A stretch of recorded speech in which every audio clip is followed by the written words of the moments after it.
Welcome back. Green Bay on the clock this weekend. The 2025 NFL Draft now less than a year away. A group is just back from Detroit with a big job ahead and tens of millions of dollars of economic impact on the line in what will be the city's largest event ever.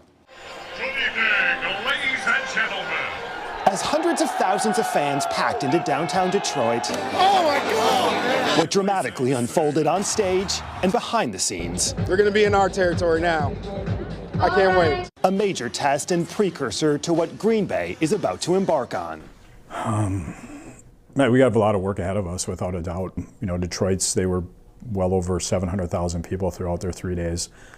We know logistically some of those things might be different for us here in Green Bay, but for what we can handle, we're going to be tested for sure. I was going to say, did you get into that crowd and have a moment thinking, what did we get ourselves into? I did a couple times, but it just because of the environment and the family friendliness of it, you know, there wasn't a time where I felt overwhelmed.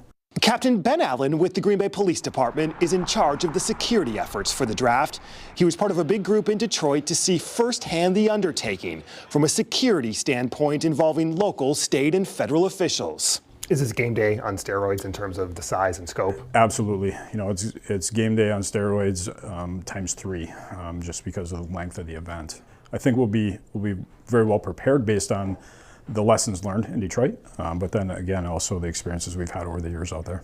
Do you have enough money and resources to? So those are all part of these discussions. Yeah. The money thing is always an issue budgetarily.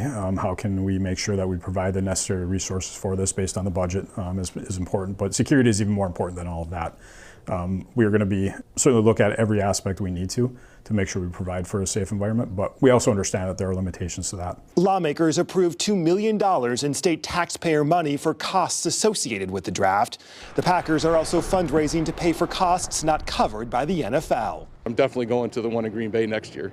In Detroit, record crowds, more than 275,000 fans the first night alone, some 775,000 all weekend long. Could we see 250, 275, 300,000 fans over the course of the draft here in Green Bay? We know this. It'll be the biggest event Green Bay has ever had. So it'll be a record event for Green Bay. With respect to how many come, you know, initial projections that we put together were, you know, about 200 to 250. Could it be more because of what we saw in Detroit? You know, I think Packers fans have a great desire to be with other Packers fans. And for those that want to come and experience Lambeau Field but don't come during the season, great opportunity for that. And this city, this area can handle 250,000 people? We can handle a lot.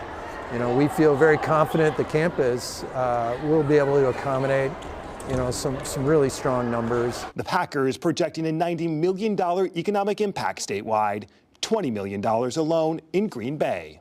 What happens outside of the footprint of the draft is, you know, just as critical as what's going on inside of it. So we spent a lot of time studying the businesses around the footprint and how they were impacted, and chatting with folks and seeing, you know, what would they have done differently, what is going well, that sort of thing. Is it your goal to make sure that tens of millions of dollars in economic impact we've heard about goes well beyond just the walls and parking ramps of Lambeau Field? Definitely. We want to inspire people to explore Greater Green Bay when they're here, and this is going to be, you know, the singular largest event that we've had in Green Bay. So that's how we kind of see our role, is making sure people know where they're going, know the good spots to eat, can get around well, and are, you know, really excited to come back. All right, a busy year ahead in Green Bay. Up next, the critical vote.